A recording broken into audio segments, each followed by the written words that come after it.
Bueno, pues bienvenidos a un nuevo vídeo y a un nuevo audio en los canales de la Diana, que no es un programa de la Diana, que es una cosa muy rara. Ya lo explicamos hace unos pocos días, que hicimos una entrevista a un vecino de La Palmilla. Esto realmente es un contenido de la página web de la Diana, que como lo grabamos con vídeo, lo subimos también. Pero nosotros, técnicamente hablando, estamos de vacaciones, aunque sean unas vacaciones muy raras. Y hoy empezamos una cadena de entrevistas que queremos hacer con los líderes de los grupos municipales malagueños, empezando con Málaga, que es el grupo que menos representación tiene, o que menos votos, mejor dicho, tiene desde las últimas elecciones, y viene su portavoz, Nicolás Esguiglia, que es el que representa, digamos, dentro de la coalición a Podemos. Bienvenido a la Diana, Nico. Un placer. Buenos días. Buenos días, o buenas tardes, según nos estén escuchando. La primera pregunta, que es prácticamente obligatoria, ha sido actualidad. Le hemos hecho la entrevista que hicimos al vecino, por si no la habéis visto, era pues en esa línea. En Málaga está habiendo durante las últimas semanas muchas protestas vecinales por la falta de limpieza en algunas zonas de la localidad. Me gustaría conocer la posición de Con Málaga al respecto, y a partir de ahí vamos perfilándola. ¿Qué opináis de la situación de la limpieza en la ciudad? La situación de limpieza en Málaga es un auténtico desastre. Es un reflejo de una política municipal que lleva ya muchos años postergando la realidad y la calidad de vida en los barrios y de los vecinos y de las vecinas. Lo hemos dicho innumerables veces, se lo hemos dicho en la cara al alcalde, a la señora Teresa Porras. Están aturdidos con la promoción turística y con los negocios inmobiliarios y llevan ya mucho tiempo dándole la espalda a la realidad de los barrios. Una de sus manifestaciones más claras es el estado de suciedad y de abandono que presentan los barrios. La empresa Limasam fue municipalizada en el año 2020, fue una decisión correcta. Nosotros trabajamos durante mucho tiempo en campañas pidiendo su municipalización, pero sin embargo la gestión del gerente y de la señora Porras al frente de esta empresa es un auténtico desastre. No se está invirtiendo bien, no hay personal suficiente en los cuartelillos de barrio, el sistema de baldeo que están usando es un desastre. En definitiva, se está priorizando, como hace el conjunto del equipo municipal, las zonas turísticas antes que los barrios y la vida de nuestra gente. Hemos estado apoyando desde el primer momento estas iniciativas vecinales, la llamada Rebelión de la Fregona, y lo seguiremos haciendo. Tiene que crecer y expandirse estos procesos de organización y de presión popular, porque es el único camino para cambiar las políticas municipales. Ujú. En esta ciudad, para quien nos pueda estar escuchando desde fuera, gobierna el Partido Popular con mayoría absoluta, y el alcalde Francisco de la Torre. Y la señora Porras, que es quien has mencionado y de quien te quiero preguntar ahora, es concejala de muchas cosas, y entre ellas tiene la gerencia, digamos, o la dirección de la empresa municipal de limpieza. Eh, Nico, hace unas semanas escuchábamos a Porras, para empezar, negar que hubiese suciedad en los barrios, diciendo que el Málaga estaba limpia. De hecho, vimos como no en el anterior pleno, pero sí en unos extraordinarios que hubo por el tema que luego comentaremos de la capitalía de Málaga para el Mundial. Pues de ahí salió una polémica de, es que no, los barrios no están sucios. Y os fuisteis, representantes de los distintos grupos municipales, en un coche, que eso es una cosa que a mí me flipó y que lo podéis ver en las redes de Diario Sur. Y ahí a los tres grupos municipales os dijo Teresa Porras, con un suelo, vamos a decir, ennegrecido, dijo, esto está limpio. A partir de ahí, Porras dijo en varias entrevistas que los vecinos eran incívicos, que esa era la culpa de la suciedad que había, y que estaban mintiendo. A partir de ahí salió el Porras, yo no miento. En fin, todas estas estrategias de Porras, de negar, después acusar a los vecinos incívicos, ¿cómo las valoráis desde Con Málaga? Es una estrategia, digamos, un intento fallido, por cierto, de escurrir el bulto y escurrir su propia responsabilidad. Ella es la responsable, la coordinadora política de que la limpieza de la ciudad funcione, de que el Limasam, esta empresa que es muy importante, tiene más de 2.000 trabajadores y un presupuesto anual de más de 150 millones de euros, funcione bien. Pero está completamente saturada con otro tipo de tareas. Esta persona, Teresa Porras, para que nos hagamos una idea, lleva la coordinación de todos los servicios operativos del ayuntamiento, lleva la coordinación de playas, donde por cierto tiene una serie de conflictos en la gestión de las playas, lleva todas las fiestas de la ciudad, ¿vale? Que son la feria, carnavales, las navidades, etcétera, la coordinación del distrito de Cruz de Humilladero, que es uno de los más importantes de la ciudad en cuanto a población y bueno, lo que representa para la ciudad, y además coordina el servicio de limpieza. No da abasto y lo hace mal. Entonces, claro, lo que pasó ese día fue que se vino arriba, porque ella es como muy prepotente y muy, bueno, así, digamos, como hace bravuconadas y amenazas, nos amenazó también con denunciarnos. Dijo, dígame ahora mismo una calle y vamos ahora mismo, tengo el coche ahí abajo. Si vienen conmigo, y yo, claro, fui yo el que reaccioné primero, le dije, sí, perfecto, vamos. Y entonces ella como que quiso escurrir el bulto y como ya lo hizo públicamente, pues le dije efectivamente vamos a verla. Y de hecho nos fuimos a donde nosotros le decíamos que era en Avenida Europa, en la zona de carretera de Cádiz y Avenida de la Paloma, que es un auténtico desastre, sino que nos quiso llevar ella ahí a la zona de la calle de la Unión, en Cruz de Humilladero, que es su propio distrito, y ahí in situ comprobamos, de hecho le estuvo preguntando a ella a algunos vecinos y los vecinos decían que los barrios estaban sucios. Esta persona no está capacitada para gestionar algo tan básico. Recordemos que la limpieza no es solo una cuestión estética, que sea feo, sino que está en juego la salud pública, está en juego el entorno donde viven nuestra gente. Fundamentalmente el abandono está en los barrios populares, en los barrios donde vive la gente trabajadora, la gente humilde que se merece, pues tener las mismas condiciones que el limonar o la malagueta, salir a pasear con sus nietos, una señora mayor, y encontrarse un barrio limpio. Es parte de los derechos, del derecho a la ciudad, de poder tener una ciudad democrática. Nosotros pedimos el cese de hace tiempo de la señora Porras, no por sus formas, que son lamentables, sino por su incapacidad de gestión, que es todavía peor que su forma. Aparte, en el pleno que hemos mencionado de la pasada semana, del pasado jueves, fue prácticamente, aunque no lo fue, monográfico del tema de la vivienda, aunque técnicamente hablando no lo fue. Y en el debate de la vivienda intervinieron algunos vecinos, bastantes vecinos. En ese momento, el alcalde, en un momento dado, se le fue la pinza y empezó a gritarle a los vecinos, que es verdad que sí que estaban protestando. eh, ante el pleno, digamos. Y el alcalde expulsó a algunos vecinos del pleno a gritos. ¿Cómo valoráis esta actuación del regidor, que en ese momento estaba actuando como moderador del pleno? Bueno, pues creemos que el alcalde perdió completamente los papeles. El alcalde tiene dos caras, para que la gente lo sepa, los que lo conocemos de cerca, digamos, o en el cotidiano, lo confirmamos. La gente solo conoce una, que es la del alcalde moderado, bonachón, que habita con comodidad el sentido común, que se aleja del Partido Popular cuando le conviene para intentar ser una figura más transversal, de arrastrar voto incluso que no votaría al Partido Popular. Y tiene otra cara, que es la cara pues de una persona que viene de una familia de una familia oligárquica, digamos, de toda la vida de aquí de Málaga, una persona que estuvo en activo políticamente en la Diputación de Málaga con el franquismo. De hecho, era un político con bastante responsabilidad en aquel 4D, ¿sí? Cuando mataron a Caparrós. Y es una persona que le salta ese resorte oligárquico y autoritario cuando no se le da completamente la razón. Y el otro día perdió los papeles y le ganó su cara oligárquica y autoritaria, y creo que vino bien, porque así la gente puede conocer también esa otra cara del señor de la Torre, que está acostumbrado, como se lo dije en persona, a estar rodeado de una caterva de aduladores que todo el rato le dicen, sí, Paco, qué bien Paco, qué bueno todo Paco, y entonces está poco acostumbrado a que le lleven la contraria, y los vecinos tienen todo el derecho del mundo. El ayuntamiento es la casa del pueblo, que nadie lo olvide esto, la casa de la soberanía popular, y así como el alcalde recibe con alfombra roja a especuladores, a fondos buitre, etcétera, pues se tiene que acostumbrar de vez en cuando a recibir al pueblo y que el pueblo se exprese como tenga ganas y con sus maneras, y y le pueda manifestar el enorme malestar que tienen por el estado de mugre con el que viven en los barrios. Y al alcalde no le gustó nada y saltó, como decíamos, de forma autoritaria, sacando ese Paco de la Torre de familia oligárquica y vinculado en sus orígenes políticos al franquismo.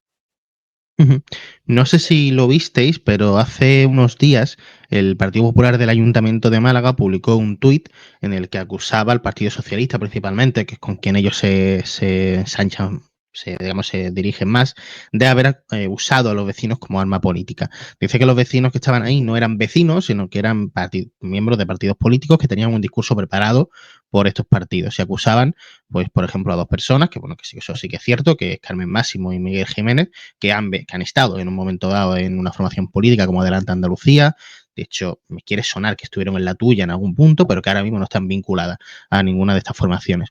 Y bueno, en ese tuit, digamos, acusaron al PSOE y a la oposición en general de utilizar a los vecinos. No obstante, este tipo de actuaciones del Partido Popular, ¿qué valoración sacáis de este con Málaga?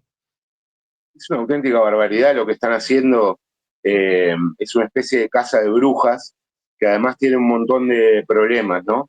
El primero es que en el pleno municipal había lo que ellos llaman los vecinos de pura cepa. Si esto está prendido fuego, por decirlo de alguna manera, en las redes sociales, si estamos consiguiendo un nivel de viralización en los videos, en el hashtag de porras yo no miento, en el impacto que está teniendo en los medios de comunicación, es porque tiene conexión, porque conecta con un malestar real que atraviesa a todos y todas o a una gran porcentaje de los vecinos y vecinas de los barrios populares de la ciudad. En el movimiento vecinal hay activistas, ¿sí? En todo el movimiento vecinal hay activistas, lo que se llama comúnmente como militantes, gente que trabaja en el movimiento vecinal, quizás con un poquito más de intensidad militante, y que tienen una trayectoria política, han pasado por distintos partidos. Si nos ponemos a ver, por ejemplo, en alguna de las principales federaciones vecinales de la ciudad de Málaga, resulta que uno de sus presidentes también estuvo afiliado al Partido Popular. Si vemos las peñas de esta ciudad, nos vamos a encontrar, o las cofradías, nos vamos a encontrar con que muchos de sus altos cargos tuvieron en algún momento vinculación con el Partido Popular. Esto nos llevaría a nosotros a desmerecer, a acusarlos o a no prestarle atención a su opinión. No, lo que hace el Partido Popular es que intenta restar legitimidad al trabajo de estos activistas vecinales y a lo que están denunciando, porque eso es lo que más le preocupa, porque están tocando justamente en el nervio de uno de los problemas principales que tiene este modelo de ciudad que promueve el señor de la Torre, y están con esa casa de brujas diciendo la línea que planteaba Porras, que nos acusaba de hacer vídeos falsos, que se piensa que los vecinos que aparecen en los vídeos están pagados o son extras, una cosa completamente absurda, que señala el nivel de nerviosismo que tiene a día de hoy el Partido Popular con este tema de la limpieza, le está haciendo mella, tuvo un impacto en los medios nacionales, la gente está muy indignada porque, como decíamos, se materializa de manera muy concreta y muy visible en forma de acera negra o de papelera sin recoger, en forma de basura y mal olor, el modelo de ciudad del señor de la Torre.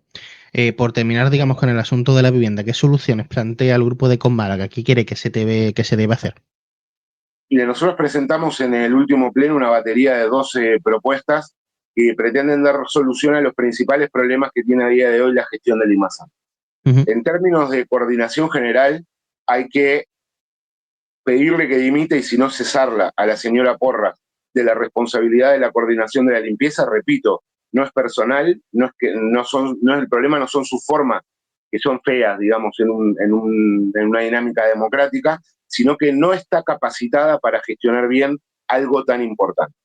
Y el gerente del IMASAM, que creo que es bueno que la gente sepa, así como se critica tanto a los políticos, tal, que la gente sepa que cobra más de 117.000 euros al año este señor por una serie de pluses de eficiencia en la empresa, y no es eficiente. La empresa no funciona bien, tiene un montón de problemas y por lo tanto debería cesar a los dos coordinadores principales. Pero al margen de eso, lo que tiene que hacer fundamentalmente es reforzar lo que es el personal en los cuartelillos de barrio, donde el propio comité de empresa está señalando desde hace mucho tiempo que hay un déficit estructural de por lo menos 5 operarios en cada uno de los cuartelillos de barrio para tareas de limpieza y de baldeo.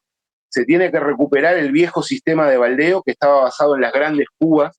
La gente igual lo recuerda, era un camión grande de agua que tenía mucha agua y una manguera con muchísima presión, que era lo que permitía baldear en condiciones las calles. Bueno, lo han cambiado por toda una galaxia de furgonetillas, las llamadas mini hidro, que la gente las verá en sus barrios, que es una especie de furgonetita chiquitita con muy poca agua, con un cubito blanco atrás, con muy poca agua, y una pistolita de prisión de las que venden en el Leroy Merlin, de la que usa la gente para baldear su patio.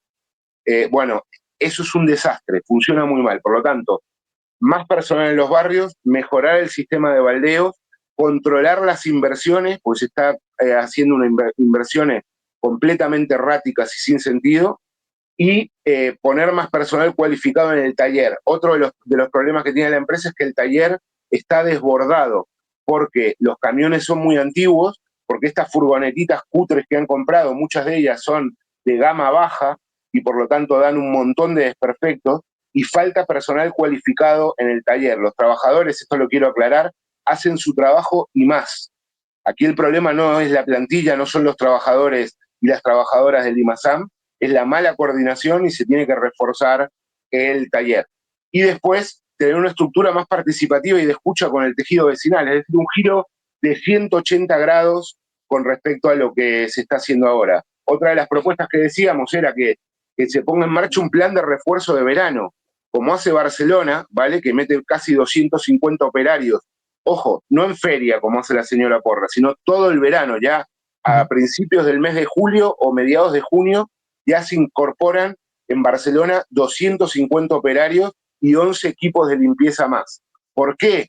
Por una cuestión de sentido común. En el verano, Málaga recibe más de 1 millón de visitantes, ¿vale? Lo que implica que aumenta de forma exponencial el nivel de residuos, el nivel de basura, el nivel de uso intensivo del espacio público, terrazas, etcétera, y por lo tanto, ahí solo quedan dos cosas. O se refuerza con el personal de los barrios el centro, que es lo que se hace, y se abandona la tarea de los barrios, o se mete más peña por un plan de refuerzo de verano. Bueno, Málaga no tiene ningún refuerzo de verano, por lo tanto, el verano, así están los barrios, vamos. En Sí. definitiva, hay propuestas de sobra de gestión, lo digo porque muchas veces nos acusa de que solo protestáis, estáis con la pancarta. No, no, tenemos propuestas concretas, materiales y factibles de poner en marcha, discutidas tanto con gente que expertos en el sentido que han analizado y conocen cómo debe funcionar un sistema público de recogida de residuos y de limpieza, y medidas que hemos discutido largo tendido con el comité de empresa, que los trabajadores, recordémoslo, son quien mejor conoce cómo funciona la empresa. Sí, el tema de la limpieza ha sido el tema que ha marcado julio en Málaga y probablemente marque agosto. En junio, el asunto que marcó, digamos, la actualidad fue la renuncia de la ciudad como capitalía del Mundial. Aunque bueno, no fue tanto en julio, también parte de julio, pero bueno, por separar. Málaga ha renunciado, para quien no lo sepa, ha renunciado a ser capital del Mundial de Fútbol de 2030 porque el ayuntamiento no ha podido ni reformar la Rosaleda actual ni crear otra Rosaleda. No voy a decir por qué, para eso estáis vosotros. Entonces, ante esta situación, la ciudad ha decidido rechazar la capitalía y eso ha provocado que también la oposición critiquéis al ayuntamiento. Quiero que me expliquéis la postura de Málaga al respecto y al respecto del nuevo estadio que ahora se está demandando con más hincapié para la Rosaleda, para Málaga. Y a mí me gusta, la verdad, hablar con mucha franqueza y salir de los protocolos típicos del politiqueo, de los políticos, así que te lo voy a decir muy claro. Detrás de Francisco de la Torre lo que hay es una mala murga, con todos los respetos a las murgas. Detrás del señor Francisco de la Torre, que aguanta con su estilo bonachón, con su estrategia comunicativa, con la ingente cantidad de propaganda que le meten a la publicidad y a vender lo que es la ciudad hacia afuera, en materia de gestión hay una mala murga. El equipo del Partido Popular en materia de gestión, detrás del señor de la Torre, es un auténtico desastre, lo mires por donde lo mires. Si quieres analizar las políticas de vivienda, lo puedes analizar. En las políticas de promoción turística tenemos al señor Jacobo Florido, en las políticas de limpieza y de gestión de playas y de fiestas tenemos a la señora Porras, en urbanismo la señora Casero, y así podemos continuar. Allí donde lo mires hay una mala gestión. Lo del Mundial es una prueba palmaria de ello. Sostuvieron su propuesta en humo y en propaganda. Al alcalde le venía muy bien, recordemos que el anuncio de que íbamos a ser sede del Mundial y que íbamos a tener un nuevo estadio de la Rosaleda lo hizo aproximadamente un mes y medio de las últimas elecciones antes de las últimas elecciones municipales. Lo lógico en una persona que abogue por una gestión eficiente es que ni bien terminan las elecciones municipales se ponga a trabajar a destajo, porque si supuestamente para él era un evento estratégico, iba a suponer un salto de calidad en una de las principales infraestructuras deportivas de nuestra ciudad, vinculado al principal club de nuestra ciudad, pues lo lógico es que si las elecciones se dan en mayo, pues en junio se ponga a trabajar sin descanso. Si hubiera hecho eso, si hubiera Ujú. podido tener a tiempo un proyecto en condiciones para poder poner en marcha un proyecto de rehabilitación en condiciones, y si hubiera podido prever un plan A, un plan B y un plan C, que es como se suelen hacer estas cosas, para poder tener un estadio provisional en condiciones. Invito a la gente que nos ve a que eche un vistazo cuando tenga un rato lo que hizo Zaragoza, ¿vale?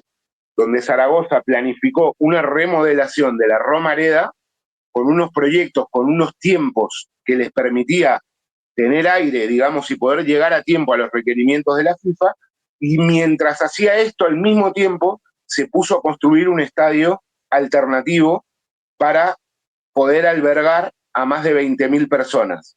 Un estadio desde cero hizo Zaragoza, en un parking, ¿vale? En un parking tuvo que poner hasta el césped, imaginémoslo, todo el césped, todo un graderío nuevo, zona de vestuarios, etcétera, etcétera. Pensemos que en el caso de Málaga, el estadio de atletismo tenía ya cuestiones avanzadas, ¿no? Tenía su césped, tenía ya una infraestructura de una parte importante del graderío, tenía zonas de vestuarios, es decir, lo que tenía que haber hecho el ayuntamiento era actuar con agilidad, con eficiencia, el alcalde como coordinador, meterle tensión al proyecto, exigir estar detrás, marcar unos tiempos, garantizar la eficiencia para que se pueda estar encima y llegar a tiempo, nada de lo cual se hizo. Por lo tanto, fue pasando el tiempo, las obras se fueron demorando, no quedado claro, yo creo que lo que hicieron fue meter un gancho comercial, honestamente, lo que hicieron fue hacer una presentación para intentar captar inversores privados, ¿vale? Para los negocios que estaban vinculados a lo que iba a ser el nuevo estadio. No apareció ningún inversor privado serio, en parte por la mala murga que es el equipo de gestión del Partido Popular. Fue pasando el tiempo, el proyecto no llegaba, el estadio alternativo empezó a presentar una serie de problemas y se vieron acorralados con el agua al cuello. ¿Cómo salimos de esta? Echándole la culpa al gobierno central. Y entonces salió el alcalde con esta cuestión tan ridícula de que el problema fundamental era una rotonda que hay ahí cerca del Carpena, y que si el gobierno central no hacía unas obras para reformar esta rotonda, no podemos hacerlo las cuestiones. Una cosa completamente ridícula, absurda, que cualquier persona sabe que estaba mintiendo, intentando echar balones afuera, y por lo tanto un fracaso rotundo de la gestión del señor de la Torre. Ujú. Otro asunto, digamos, que ha también caldeado la situación desde hace ya años, ¿no? Es la situación de la movilidad en Málaga. Y no hablo tanto de trenes, porque eso no es unas competencias propias del ayuntamiento, pero sí lo son los autobuses de línea, digamos, y aunque tampoco sea gran competencia, sí podemos hablar también del aeropuerto, que está en proceso de su ampliación. Te voy a fusionar las dos cuestiones en la misma pregunta. Por un lado, quiero que me comentes qué piensa con Málaga con respecto a la ampliación del aeropuerto, y por otro lado, quería preguntaros que cómo veis, qué creéis que se debe hacer en materia de movilidad, en materia de autobuses, en materia de metro, etcétera. Digamos, para entender un poco nuestra posición con respecto a lo del aeropuerto, que quiero abrir un poco el foco. Eh, Tenemos un problema con la matriz productiva de nuestra tierra, ¿sí? Hay una sobredependencia, exagerada dependencia del sector turístico y todo lo que es el sector servicios, que está vinculado al sector turístico y que en su gran mayoría es un sector con poco valor añadido, con mucho trabajo precario, etcétera. Tenemos tal dependencia del sector turístico, y quienes nos gobiernan han hecho tan poco para intentar diversificar la matriz productiva de nuestra tierra, que dependemos enormemente del turismo. Nosotros somos muy críticos con la falta de regulación democrática del sector turístico, eh, que genera un turismo fuera de control, con un montón de externalidades y impactos negativos para la calidad de vida de los vecinos y vecinas de nuestras ciudades, para el medio ambiente, etcétera, etcétera. Pero si el día de mañana, imaginemos, bueno, ya lo pudimos imaginar de manera muy clara cuando fue la pandemia, se paralizara de lleno el sector turístico, tendríamos una crisis económica de dimensiones descomunales. Por lo tanto, no nos gusta que se tenga que ampliar el aeropuerto, no nos gusta que detengamos ese enorme nivel de dependencia con el sector turístico, y por lo tanto no nos gusta la idea de un aeropuerto cada vez más grande con todo el impacto que tiene a nivel medioambiental, etcétera, etcétera, porque además es un indicador justamente de la dependencia que tenemos con el sector turístico. Nos gustaría un tejido industrial en condiciones vinculado a las nuevas tecnologías, a la innovación. Nos gustaría un sector primario fuerte a nivel agrícola, a nivel ganadero. Nos gustaría un sector servicios, pero vinculado a cuestiones que no tenga que ver con poner una caña en un bar o alquilar un coche en un rentacar, sino con otro tipo de sector servicios. Ese creo que es el objetivo estratégico que se debe marcar cualquier gobernante, cualquier representante público y que nos tenemos que marcar como sociedad. Por lo tanto, la ampliación del aeropuerto responde justamente a una atrofia de la matriz productiva de nuestra tierra.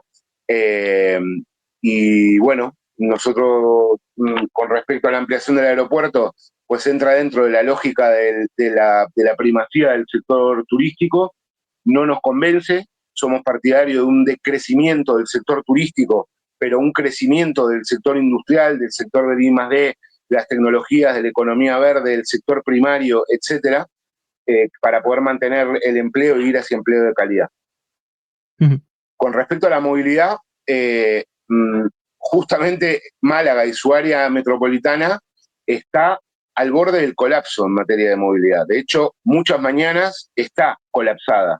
Cualquier persona que nos escuche, que a mí mismo me pasa casi todas las mañanas, pero cualquier persona que nos escuche, probablemente le habrá pillado algún atasco a horario laboral en cualquiera de los accesos a la ciudad, en coche, les habrá pillado ir como una lata de sardinas en el cercanía, le habrá pillado una gran cola en los autobuses y también muy apretado en los autobuses en determinadas zonas.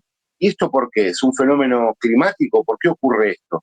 No, porque quienes nos han gobernado no han tenido la capacidad de anticipar y de planificar un proceso de crecimiento urbano que no hacía falta ser un gran adivino para poder anticiparlo. Málaga se iba a transformar en una gran ciudad, como efectivamente lo está haciendo, se iba a absorber su área metropolitana, estamos yendo ya a una gran área metropolitana, con el Rincón, Alaurín, Cártama, toda la zona de la Costa del Sol, y por lo tanto, o se pone en marcha un sistema robusto de transporte público, le hace ferrocarril fundamentalmente, ¿vale? Un tejido de ferrocarril de cercanías, que bien conectado, que permita que la gente diga, como mucha gente quiere hacer, porque no se crean que la gente es fanática de ir en su propio coche. No, tienes que conducir y no puedes hacer otras tareas, gastas un montón de dinero en gasolina. Si tuviéramos una red de cercanías eficiente, estoy convencido que muchísima, pero muchísima gente con gusto dejaba el coche en su casa y se cogía un tren de cercanía, ayudando al tema del medio ambiente, ahorrando dinero para la familia, etcétera, etcétera. Pero no lo han planificado. ¿Sabes cuál ha sido uno de los problemas centrales que tenemos a día de hoy? Que los genios que nos han gobernado se subieron tanto a la ola del ladrillo y de la especulación inmobiliaria que ahora no hay hueco por donde meter el ferrocarril, porque liberalizaron tanto el suelo que no fueron capaces ni siquiera de prever y decir, a ver, Juan Carlos, ¿podemos dejar este tramo de suelo porque igual en un futuro nos puede interesar meter un tren de cercanías porque esto va a crecer, ¿sabes? Y vamos a necesitar un transporte público eficiente. No, vende todo. Bueno, pues eso es lo que ha ocurrido. Ahora no tenemos dónde meter el tren de cercanías, tenemos un transporte público que funciona mal y para eso necesitamos pues mucha presión social para poder cambiar y que se dote de las inversiones necesarias, porque cuesta dinero, pero dinero hay, solo hace falta voluntad política. Uno de los asuntos que quería tocar es el del turismo, que bueno, ya has mencionado tú una parte del debate, pero la otra parte, ¿no? Cuando, y esto lo voy a hablar con el otro, que es que el de la vivienda, cuando hay manifestaciones en Málaga por la vivienda, pues hay cánticos, digamos, para que el turismo, digamos, defrene, por lo menos, el Tourist Go Home. Ahí se agarra el Partido Popular en el ayuntamiento para decir que son manifestaciones contra el turismo y turismofóbicas. Quiero, pues, que unamos vivienda con esto que venían mencionando que del turismo y que me cuentes un poco qué opináis de este con Málaga con respecto a esta turismofobia, si creéis que existe, si creéis que no, qué se debe hacer y en materia de vivienda, que hasta qué punto el ayuntamiento tendría que hacer más para favorecer la vivienda o el derecho a la vivienda. La cuestión de la turismofobia es un marco comunicativo construido fundamentalmente por el Partido Popular y los medios de comunicación afines para intentar desviar el debate y desviar un debate de fondo necesario y urgente que tiene una ciudad como Málaga y otras ciudades relativa a la necesidad de implementar una regulación democrática del turismo y del derecho a la ciudad, del derecho de los vecinos y vecinas a tener una vida digna, con derechos, en condiciones, vivible. Cuando se dice Málaga para vivir, se está queriendo decir de que se tomen medidas que garanticen condiciones de habitabilidad y de vida digna para los vecinos y vecinas. Hablando una vez más de forma lo más gráfica y clara posible, el problema no es Hans el guiri, el problema es Chema el especulador. El problema no es los turistas que van con su maletita, que pueden causar externalidades y problemas de suciedad, de que algunos problemas de convivencia, etcétera, etcétera, sino el problema es de quienes están lucrando con el negocio del turismo mediante la especulación y un modelo económico que condena a la población local a trabajos precarios y a la imposibilidad de poder acceder a una vivienda. Eso es el modelo turístico, que es el problema, no el turista puntual, para que se entienda.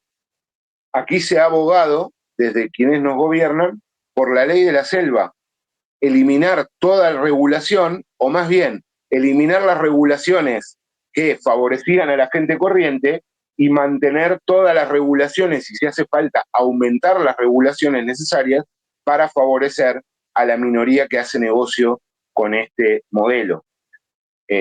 Por eso, cuando nosotros ponemos el acento en la regulación democrática, y esta gente en su intento justamente de cambiar el marco comunicativo o de intentar generar miedo, nos acusan de que lo que proponemos es Cubazuela del Norte. No, lo que estamos proponiendo se llama regulación democrática, que una sociedad democrática se dote de unas reglas para intentar regular un mercado que sin regulación provoca una serie de inconvenientes graves, gravísimos en nuestras sociedades. Sirva como ejemplo la profundísima crisis que tenemos con el acceso a la vivienda.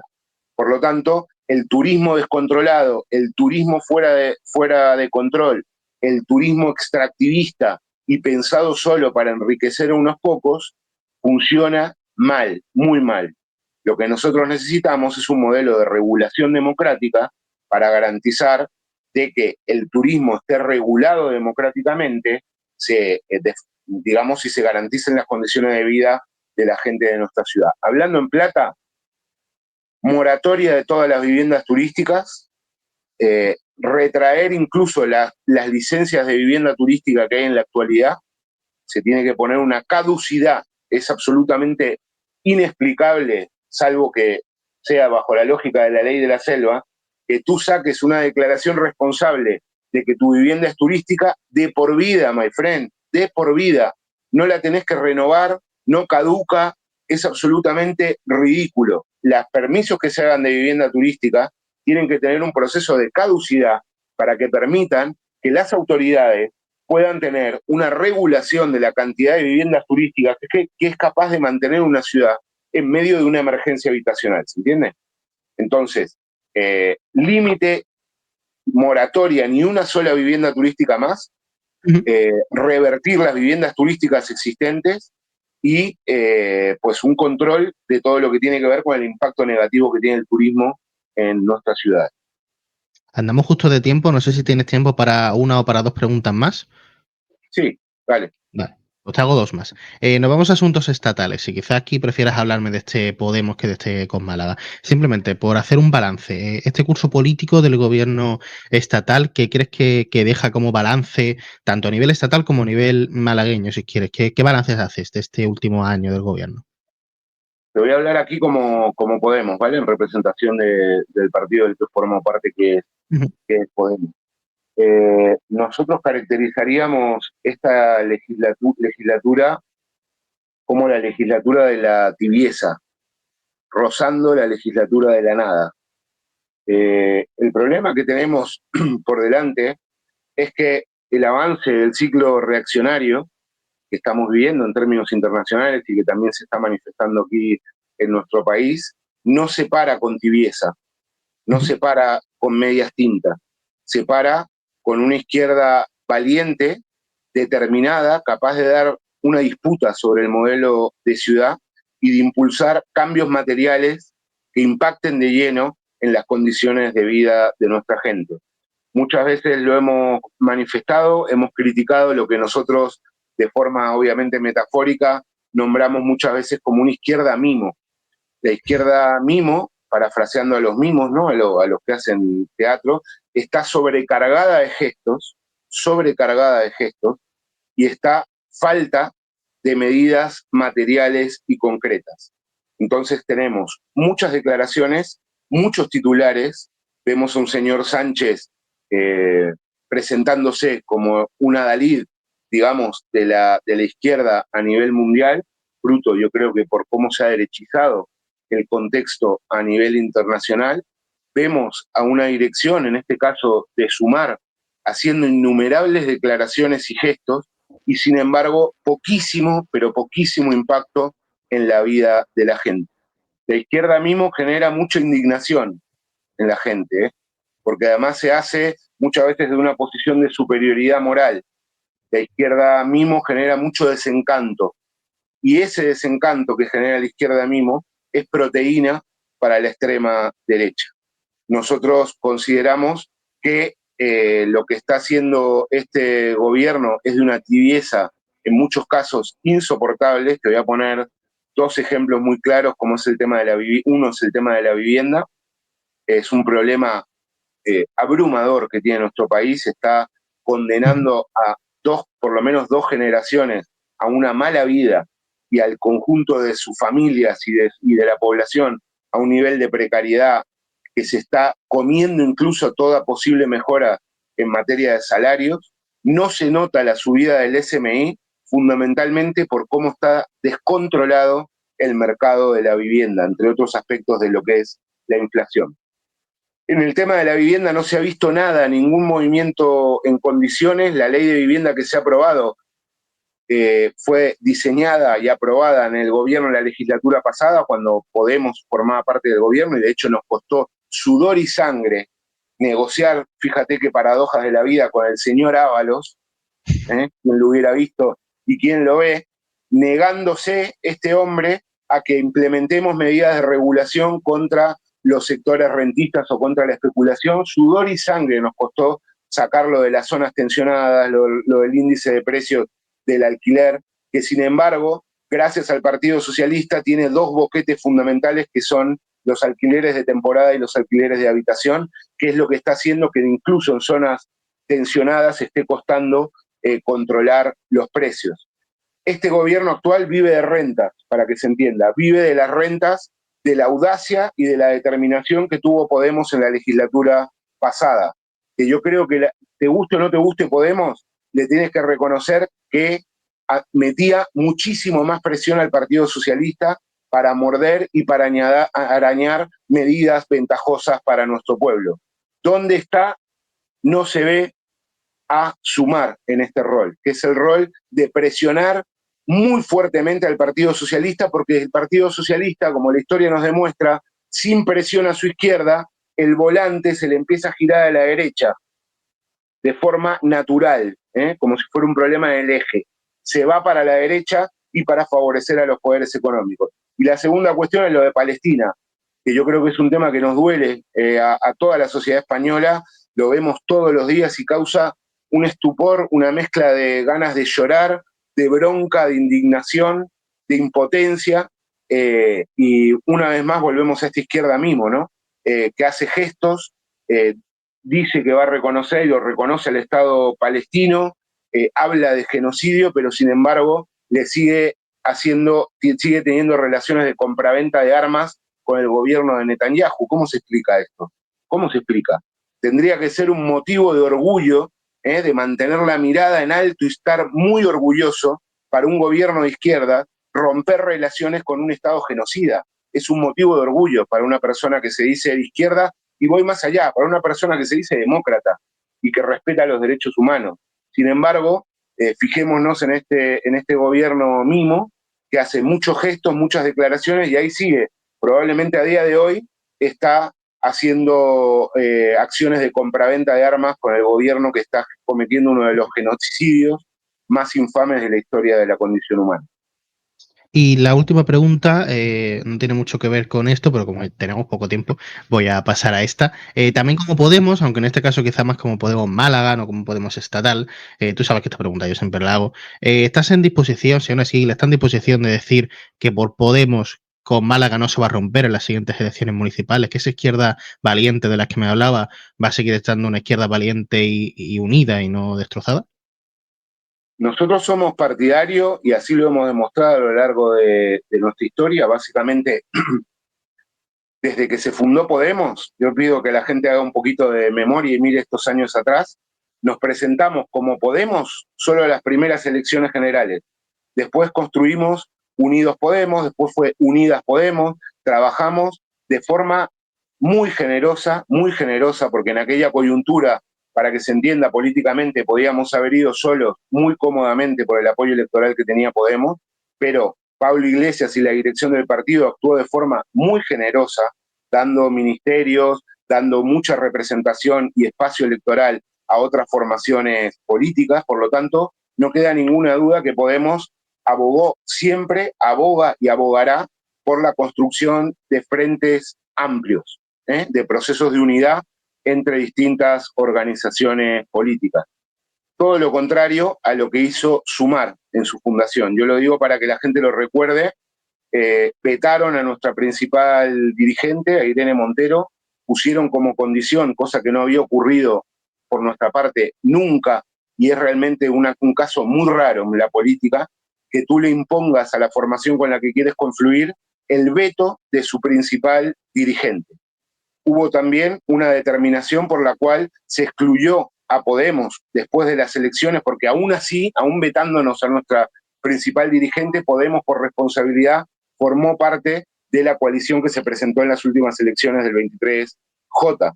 Aún así, una vez después de las elecciones, se decidió excluir a Podemos de cualquier responsabilidad en cargos de gestión, de gobierno, y excluir a Podemos en los puestos de representación del grupo parlamentario, pese a que se está viendo ya en las encuestas de que éramos una de las fuerzas con más tracción electoral de la coalición. ¿Por qué pasó esto? Porque hubo una decisión política cristalina por parte de quienes dirigen actualmente Sumar de matar políticamente a Podemos, de quitar a Podemos del medio y poder reemplazar el rol que jugaba Podemos por esta nueva izquierda llamada Sumar, que le venía mucho mejor, como estamos viendo en el cotidiano, a el PSOE. Nosotros somos partidarios de la unidad. El problema no es la unidad, el problema es quién conduce y cómo se conduce. Es un problema de conducción. La unidad, ¿para qué la queremos? ¿Bajo qué principios? ¿Con qué valores? ¿Con qué determinación? ¿Con qué marco programático para poner en marcha una izquierda valiente y determinada a decirle no al régimen de guerra, a decirle no a esa izquierda mimo que encarna el Partido Socialista, pero también lamentablemente Yolanda Díaz, y poner en pie de nuevo una izquierda valiente, popular, una izquierda popular que tenga presencia en los barrios populares, que vuelva a electrizar políticamente a los sectores trabajadores, al pueblo trabajador, que tenga audacia. Es muy importante la audacia en política y no la tibieza. Poder ser capaz de ser audaz para hacer frente justamente a esta oleada reaccionaria. Si se dan todos esos condicionantes, obviamente vamos a estar ahí, vamos a estar construyendo una gran alianza. Lo que necesita la ciudad de Málaga, además, es una gran alianza que vaya más allá de los partidos políticos. No va a alcanzar con que yo con Tony Morilla o Podemos con Izquierda Unida, que esté quien esté, o incluso se sume a la gente de adelante, que sería necesario que se llegue a ese acuerdo de partidos, pero no nos va a alcanzar. Necesitamos construir una alianza que vaya más allá de los partidos, que como digo, atraviesa el conjunto de los barrios, que entusiasme al pueblo malagueño para hacer frente y para poder echar de una vez al Partido Popular del Ayuntamiento de Málaga. Pero hoy Podemos está en alguna reunión, o en alguna reunión para decidir la unidad, porque tenemos ya no en 2 años, o presumiblemente en 2 años, unas generales. En una tenemos unas andaluzas y hoy no se sabe si por Andalucía va a mantenerse con ese nombre para empezar, si va a mantener a todos los partidos que forman parte de ella. por parte de Podemos hay por lo menos contactos con el resto de formaciones para que así sea. Yo creo que he sido claro en lo que te he comentado. Nosotros abogamos por una izquierda, en este caso en Andalucía, valiente, perdón, valiente, determinada, capaz de decir las cosas por su nombre, capaz de criticar al gobierno central cuando hace las cosas mal y con una voluntad, como decía, de audacia, valentía, honestidad, una voluntad popular también de vincularse con los sectores populares. Nosotros hablamos con todo el mundo. El problema es si se van a dar las condiciones para poner en pie esa izquierda andaluza valiente y determinada. Por ejemplo, para decir que el gobierno central se ha equivocado en el aumento del gasto militar, se ha equivocado en la deriva del régimen de guerra, que además en Andalucía nos toca de lleno, porque hace muy pocos meses las bases de Morón y Rota echaban humo, con aviones que iban a darle gasolina al criminal de Netanyahu para el genocidio que estaba implementando en Palestina o para el bombardeo que hizo en Irán. Eso salió de la base de Morón, aquí en nuestra Andalucía. Por lo tanto, no es un tema abstracto general, sino que está en juego también la soberanía de nuestra tierra. Y hay que decir muy claro, no al aumento del gasto militar y decirlo con valentía, no con gestos de la izquierda mismo. Y, lo que a nosotros nos gustaría es que haya una izquierda que sea capaz de plantarse ante el giro belicista del que está participando también el señor Sánchez y le diga, hasta aquí llegamos. O usted dice no al rearme y al aumento del gasto militar, o con nosotros que no cuente. No vamos a legitimar y a formar parte de esas decisiones. Lo mismo con el tema de la vivienda, etcétera, etcétera. Por lo tanto, estamos con la mano tendida, con el teléfono, digamos, activo para intentar que se ponga en marcha en Andalucía una izquierda valiente.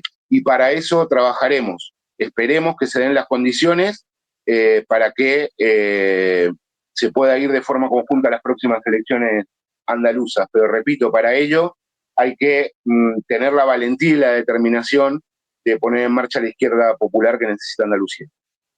Pues esperemos que así sea. Nicolás Esguilla, portavoz de COP Málaga en el ayuntamiento local y miembro de Podemos, gracias por venir a la Diana. Muchas gracias a ustedes. Y nos vemos pues en otro vídeo. Chao, chao.